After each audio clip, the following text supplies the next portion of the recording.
Um é bom, dois é melhor, três é formidável e quatro é Real Madrid e Manchester City, que se enfrentarão pelo quarto ano consecutivo na Champions League, mas desta vez sob a difícil condição de que um precoce adeus antes das oitavas de final pode resultar na saída de Carlo Ancelotti ao término da temporada 2024-2025.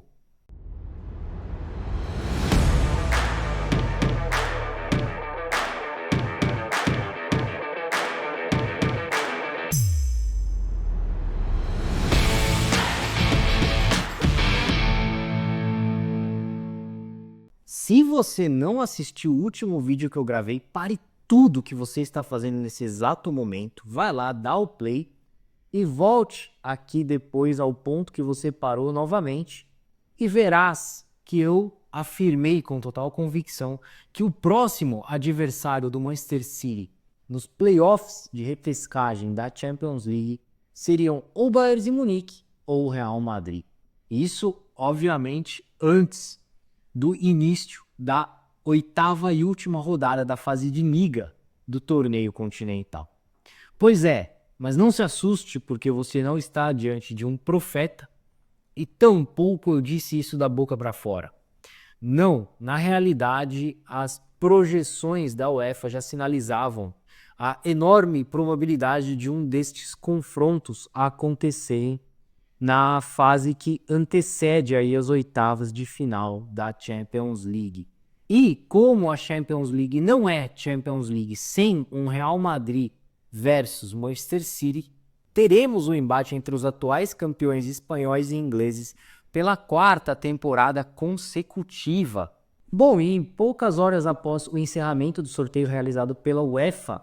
na última sexta-feira, dia 31, notei que muitos torcedores madridistas e jornalistas espanhóis, obviamente, da parte de Madrid, estavam revoltados nas redes sociais, tanto com a UEFA quanto com esse novo formato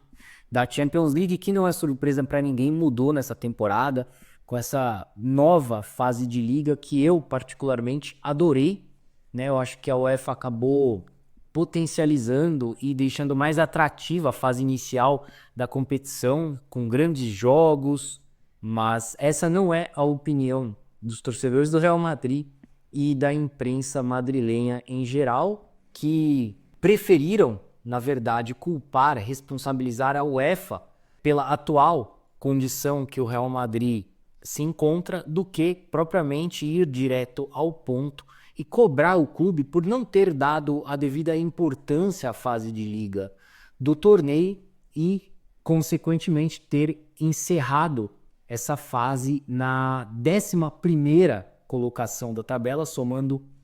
15 pontos em 8 jogos disputados e assim ter sido superado por adversários de nível técnico inferior, como são os casos de Lille e Aston Villa, que avançaram diretamente às oitavas de final, e também de Atalanta e Borussia Dortmund, que apesar de sua grandeza realiza uma temporada bastante aquém das expectativas. Então, se os merengues tivessem realizado uma campanha superior a estes clubes, por exemplo, eles teriam ao menos se classificado diretamente às oitavas de final como sétimo colocados, ali atrás do Bayer Leverkusen, na mesma posição que o Lille se qualificou. Em contrapartida, esse não foi o caso, já que o Real Madrid perdeu 3 dos 8 jogos disputados ali na fase de liga, registrando até uma elevada taxa de 38% de derrotas, muito alto, o que acabou fazendo com que as 5 vitórias conquistadas pelos merengues nos 5 demais compromissos não resolvessem a sua situação dentro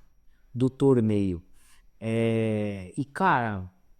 dentre as 3 derrotas sofridas pelo Real Madrid na Champions League, eu até acho que aquele 2-0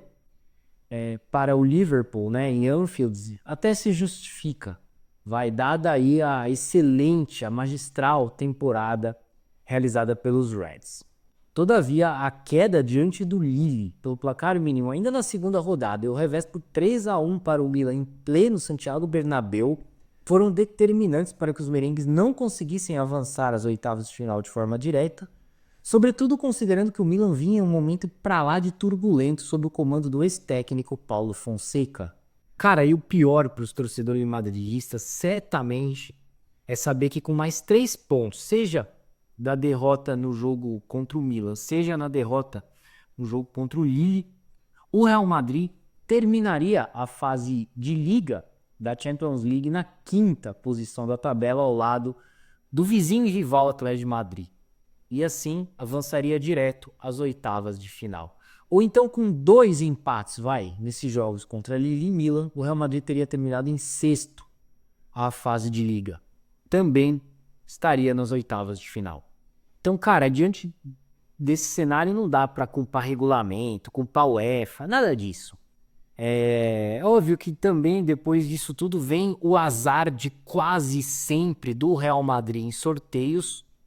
pois a cada temporada os sorteios não costumam colaborar com o clube espanhol. E a bolinha parece que já fica até quente ali, esperando a oportunidade de colocar o Manchester City no seu caminho. Contudo, apesar da campanha para lá de irregular na fase de Liga da Champions League, o Real Madrid chega como favorito aí para esse duelo contra o Manchester City, em especial por conta da péssima temporada realizada pelos ingleses, que só garantiram a classificação aos playoffs do torneio na última rodada da fase de Liga, graças àquela suada vitória sobre o Clube Bruges. Ou seja, uma condição completamente diferente daqueles duelos que envolveram os dois clubes nas últimas 3 temporadas, né? Onde ambos até se saíram como campeões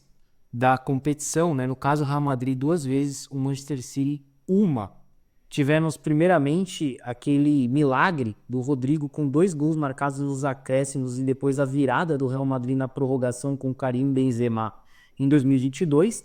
seguido do histórico 4-0 do Manchester City no Etihad Stadium em 2023 e dos empates em 3-3 e 1-1 em 2024, que levaram a decisão aos pênaltis no ano passado, com o Real Madrid se saindo melhor na casa do City. Cara, e além disso, eu acho que outros fatores desequilibrantes a favor do Real Madrid nesses próximos duelos diante do Manchester City pela Champions League sejam as ausências do Rodri, né, o principal ponto negativo do Manchester City nessa temporada. O Rodri que esteve em campo nos últimos jogos contra o Real Madrid, e também a ausência de Kyle Walker, que transferiu-se ao Milan nessa janela de transferências. O lateral direito inglês que travou grandes duelos contra Vinícius Júnior nos últimos jogos contra o Real Madrid, e inclusive conseguiu anular o craque brasileiro em diversas oportunidades, né? Então,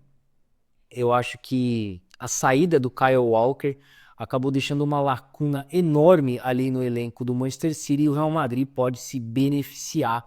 com isso, já que Pep Guardiola terá de improvisar um jogador ali na posição, muito provavelmente Manuel Akanji, o zagueiro suíço, que terá a dificílima tarefa de marcar Vinícius Júnior. Em outras palavras, uma vantagem considerável ao Real Madrid, que ainda terá a oportunidade de decidir o jogo de volta no Santiago Bernabéu, por ter feito uma campanha melhor que o City na fase de Liga. Então, resumindo, sem a força física e a velocidade de Kyle Walker, o Real Madrid acaba ganhando muito ali, principalmente com Vinícius Júnior, por mais que o Real Madrid também sofra desse mesmo mal com a ausência ali de Dani Carvajal, mas Ancelotti ainda consegue improvisar o Federico Valverde ali na lateral direita e ainda equilibrar um pouco mais o setor defensivo do time. Seja como for, é importante lembrar que quem avançar dessa fase, por exemplo, se o Real Madrid passar, ele terá pela frente outros 2 dificílimos duelos, né? Seja contra o Atlético de Madrid, reeditando as finais da Champions League em 2014 e 2016, seja contra os atuais campeões alemães, o Bayer Leverkusen, comandado por Xabi Alonso, que para muitos será o futuro técnico do Real Madrid após a saída de Carlo Ancelotti. De qualquer maneira, dificílimos e complexos duelos que o Real Madrid terá em meio a uma temporada meramente razoável, né? Embora o Real Madrid lidere a La Liga, tenha vencido recentemente o torneio mundial de clubes da FIFA, mas sofreu acachapantes derrotas por 4-0 para o Barcelona na La Liga e 5-1 na decisão da Supercopa da Espanha, sem contar o empate em 1-1 com o Atlético de Madrid. Além disso, né, o Real Madrid soma o total de 7 derrotas em 36 jogos na temporada, algo nada normal em se tratando de Real Madrid, que, por exemplo, perdeu 2 em 55 partidas disputadas na temporada passada. Bom, então, diante de todo esse contexto, e ainda sabendo que o ponteiro do relógio costuma girar mais rápido ali pelos lados do Santiago Bernabéu, eu acho, cara, que a continuidade de Carlo Ancelotti no Real Madrid dependerá única e exclusivamente da campanha dos merengues na Champions League. Pouco importa se eles forem campeões espanhóis, por mais que o contrato do Ancelotti seja válido até 2026 junto ao clube espanhol. O que explica por que a preocupação do treinador italiano em enfrentar o Manchester City era tão grande antes do sorteio dos playoffs da Champions League.